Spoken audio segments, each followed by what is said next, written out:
through some pictures of when my wife and I traveled to Israel. This is part 2 of the series. And I think I'm going to be able to conclude the series after this Sabbath. And I divided it in half so I could time it to make sure we could make it through this morning.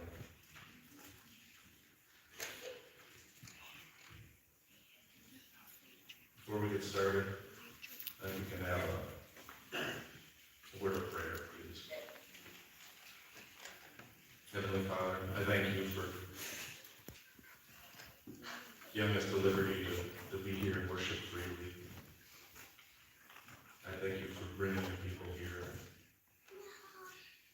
I pray that you bless us with your Spirit and pour your grace upon us this morning. I pray this in Jesus' name. Amen. Amen. I have the remaining pictures divided in half this morning so I can manage time better. The first half of the pictures is going to be outside of Jerusalem, and the final half of the pictures is going to be just in Jerusalem itself.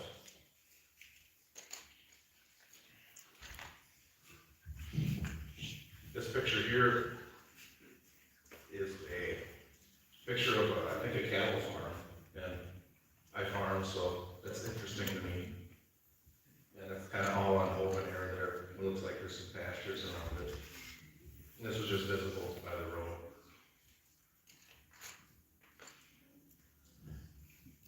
Those are palm tree groves there on the flat land. They have plantations for date plantations for dates. This is a manufacturing facility that I've seen from the road. I think Israel's really big into making generic drugs, I think. That's one of the big things that they're into. I don't think that's what that was, but there is a lot of industry in Israel. This interesting thing here is Israel has roundabouts too. But then behind the car you can see there's like a pipe sticking out of the ground. We see that a lot around here, where there'll be pipes coming out of the ground and the valve will go back in the ground. And around here it's like natural gas lines.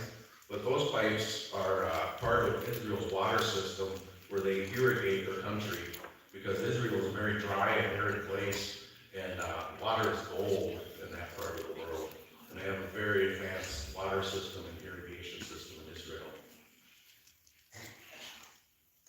This is the River Jordan, and it's the baptismal site on the River Jordan, where the water moves very slowly. Is that always been used? I mean, it's kind of commercialized now. There's a place that owns it, and that's the place. I mean, if people go there and want to get baptized, they go to that place and get baptized. And it's a thing that they go there. I mean, I don't know how long that's been going on.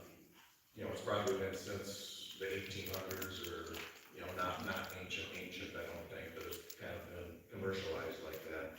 And this is the baptismal class that we have there. Those with us with Adventist World Radio.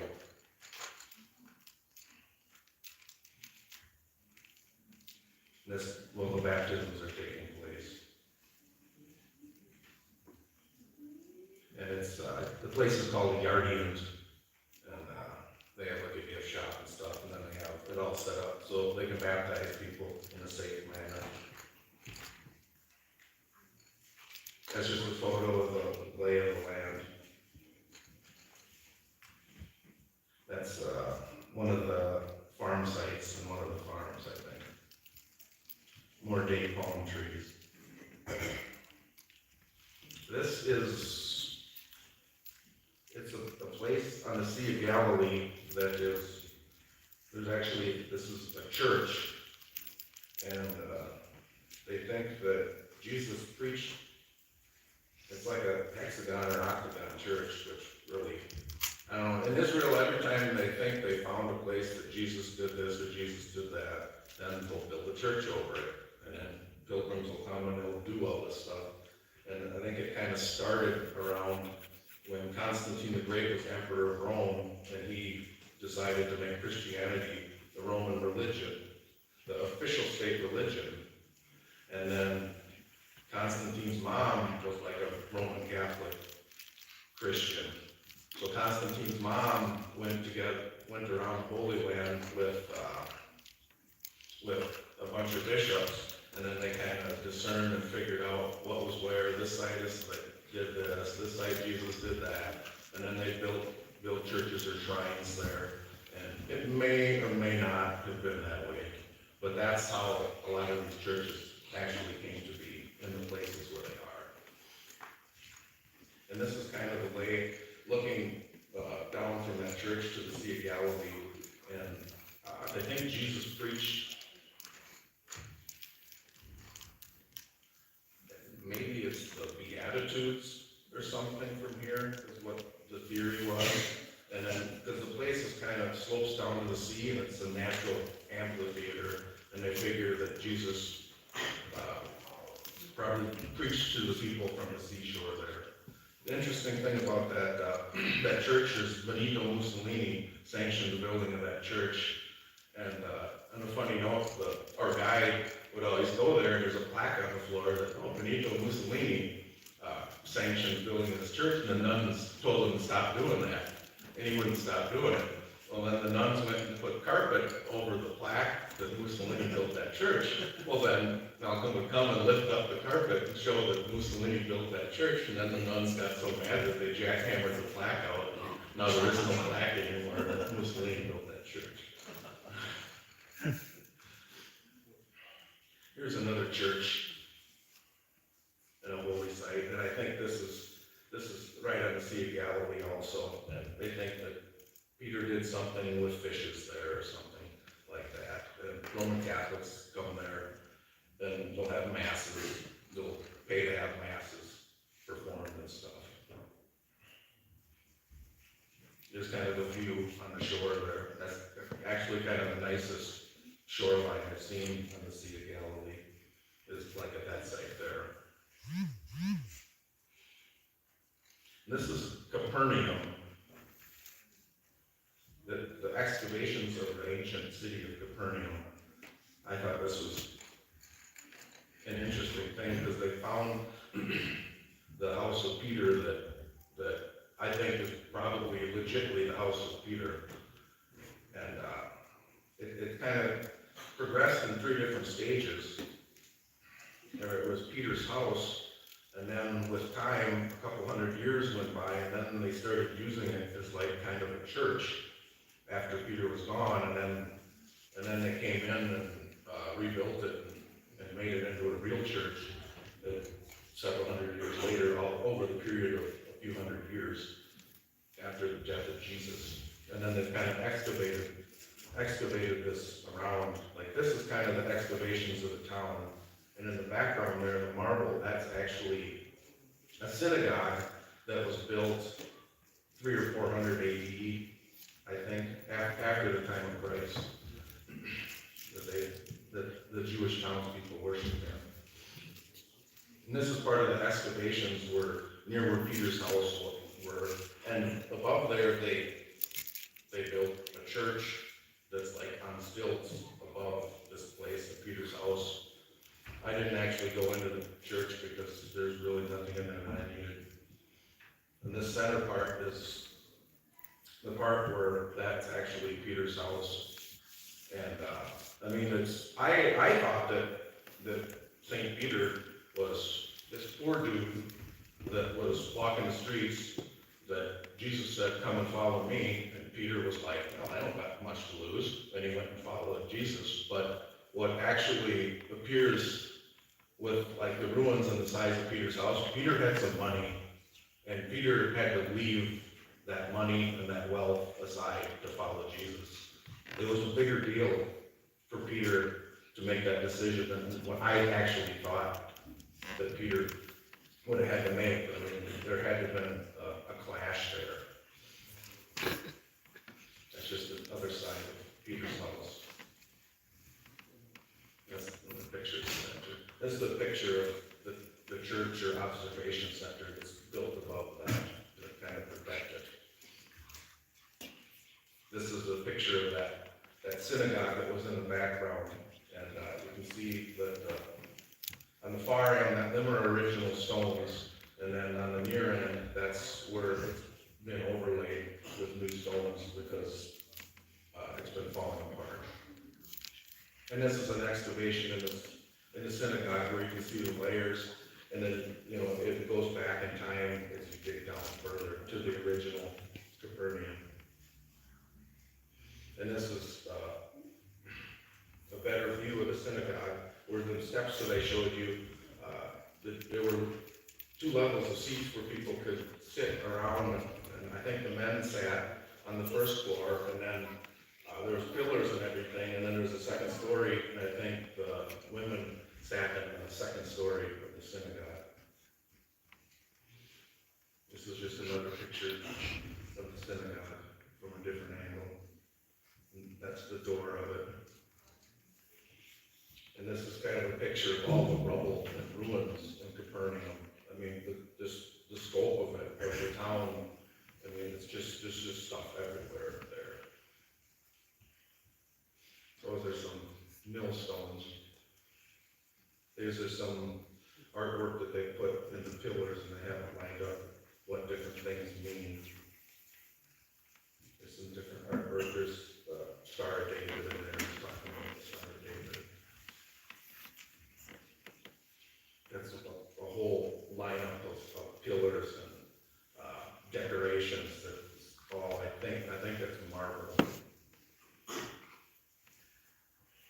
This is interesting.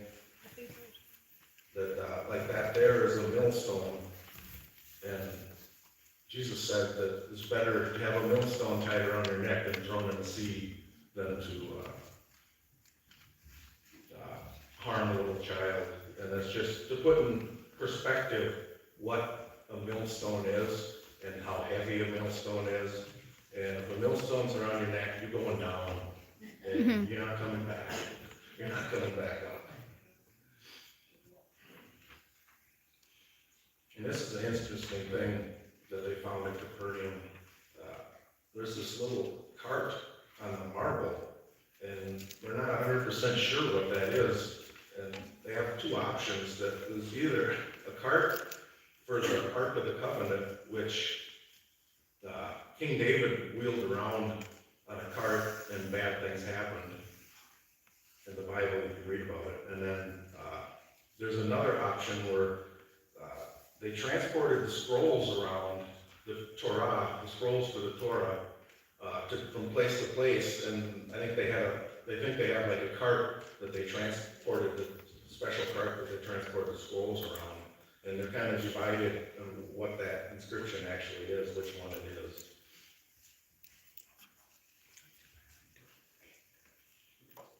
And one of the things in the artwork is the pomegranate.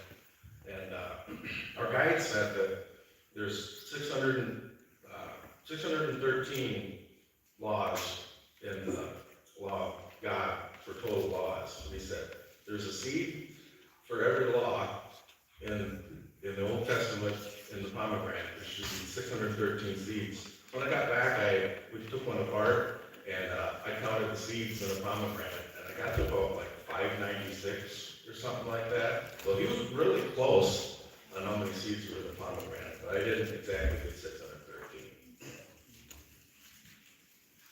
That's Malcolm, our guide. And this is the entrance to Magdala, and this is where Mary Magdalene would have resided. She'd been Mary from Magdala. And what happened here was there's a group that this is a touristy area, so we're going to build a hotel. So they decided we're going to build a hotel here. So they started digging down, and they hit ruins. Well, they moved over and dug down. There's like ruins. So then they had to call the Antiquities Authority, because there's over 350,000 different sites of ruins just in the nation of Israel. And so they ended up they uncovered the ruins of ancient city of Magdala. So then they were actually able to move the hotel over, and then build the hotel off to the side, and then have the ancient city ruins right there beside the hotel. And this is some of the ruins of Magdala. And this is looking the other way past the hotel. And one of the interesting things here is there's a live well here for fish. This is right on the Sea of Galilee. And there's a live well, and there's some sort of tunnel system that connected the Sea of Galilee with these live wells. So they could bring their catch in when they caught fish. And Magdala was a big fishing village. And then they put the fish in the live wells, and then there'd be an exchange of water so the fish would stay alive. And then while they're in the live wells, then they would process the fish and preserve the fish with salt. And then the fish from this area went all over the world. I mean, they were shipping fish to Rome that they were catching and processing here around the Sea of Galilee. So it was a big industry at that time. I think this is like ruins of houses in Magdala. And the part here that they kind of built a little bit of a roof over is the synagogue in Magdala.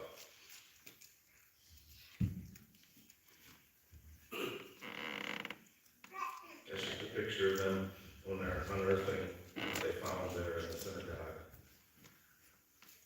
That's kind of overhead picture of the synagogue. And this is some mosaics on it. And what they found here is they kind of started unearthing it, and then they looked at those mosaics and they thought, well, this is Byzantine. This is from 600 or 500 or something.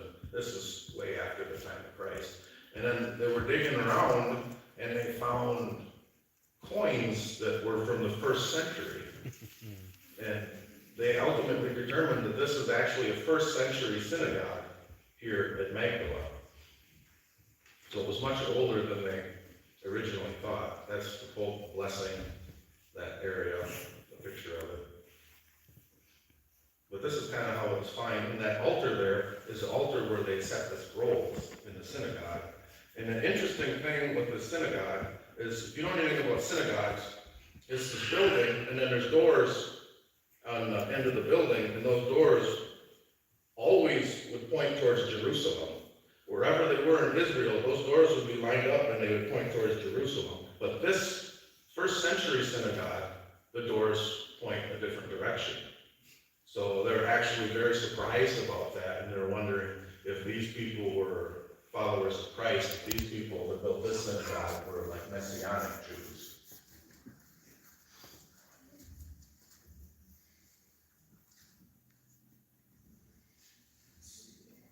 This is some of the original plaster that was on the synagogue that they found that was preserved yet. That's just some of the small work. This is the original. This is actually the original one in the case, where they set the scrolls. And then that below is photocopies of the coins that they found on the floor of the synagogue. That's the end of Magdala. This is kind of I didn't get a good picture of it, but we had plenty of security when we were at the hotel. And Israel's not the safest place to reside. And most of the time when we were there was like an armed guard at the base, or where everybody came in and out of the hotel. We went to Nazareth, and that's where Pastor Weasel Ali resides, is in the town of Nazareth. That's just a church there. This here, the guy pulled up the bus here, and it's like, here, take a picture of this, and then we pulled off again. But what this actually is, it's like a little house that's built over this area, and they called it like Mary's Well. Well, what it is the most ancient well that was around in Nazareth, and it was around at the time of Jesus, and it was the only well around, and Mary, as a, you know, when she was gathering water, the mother of Jesus, she would have came to that well there to gather water. It really doesn't have any more significance than that. That's my guy. This is on one of the overlooks. There's a park there, but these trees, it's interesting with these trees, it's like they're all growing in the same direction. So I don't know if they get real high winds at sometimes, and it just makes all the trees all grow in the same direction. That's an overlook of the city of Nazareth, or the town of Nazareth. And this is kind of an overlook on the mount, the other direction. And this is the place where Jesus announced he was a prophet, and they took him out to stone him. And he slipped out of their hands. And the legend is that he flew down the mountain or something. But the Bible actually doesn't say that.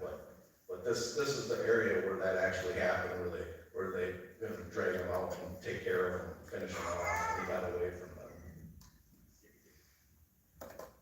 And from this area you can see many different mounts and places. Like Mount Megiddo and Mount Carmel, they're actually visible. And I wanted to show a close up. And this place where all the trees are growing, it's basically all rocks. And it's just amazing that a tree can grow in that and survive. And it just kind of made me think of the seed of the gospel.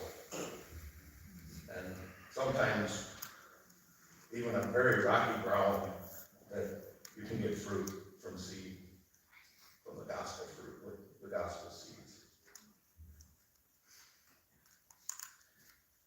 This is a church that was in Nazareth. And it's something to do with Mary. It's a Roman Catholic church. And on the doorway there, on top of the doorway, at the very apex of it, you can see the Eye of Horus. That's just another side picture of the entryway. This is the inside of the church.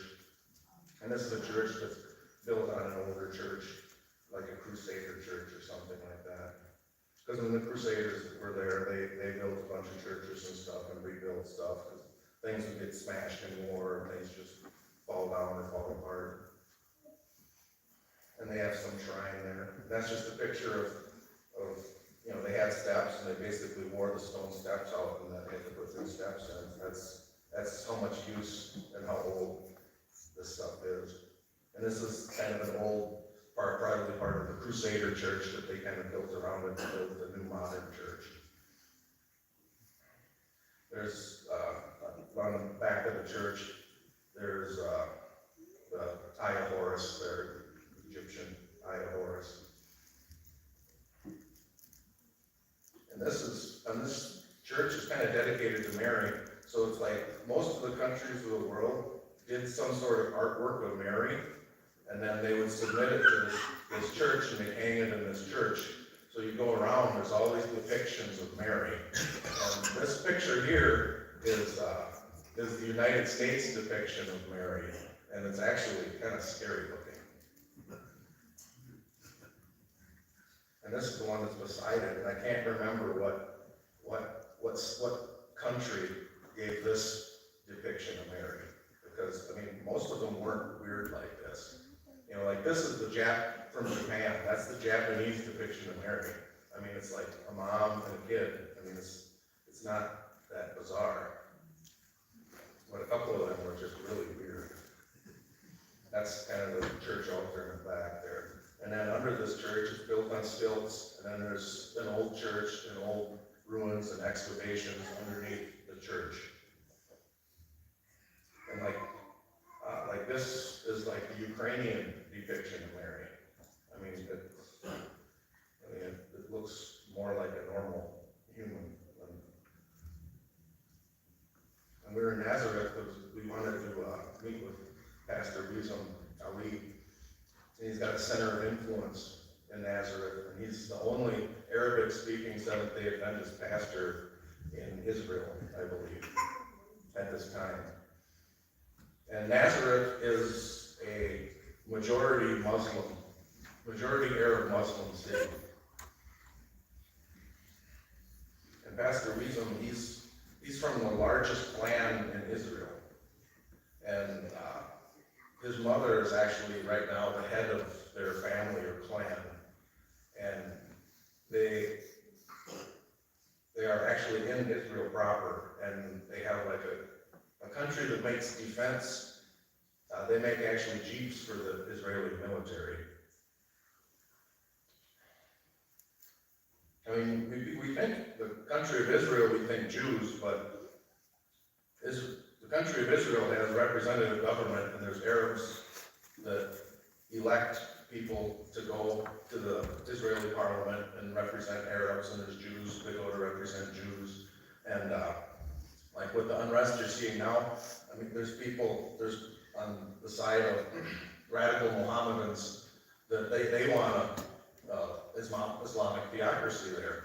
And then there's people on the far side of the Jews, the ultra-Orthodox Jews, and they want a Jewish theocracy there. And then everybody else is just sandwiched in the middle, and they want freedom of worship and freedom of expression and just liberty in general. Sounds reasonable. Let's see, I'll go back here. And this is the center of influence that AWR built with Pastor Wiesem. And you can see here, there's track works here, and they got an area where they do cooking. Before Wiesem was converted, he was actually a chef. And basically, they got track work where they can divide that into 4 different rooms and have different classes there. And then on the next story above, where that last picture was, this is the radio studio where they are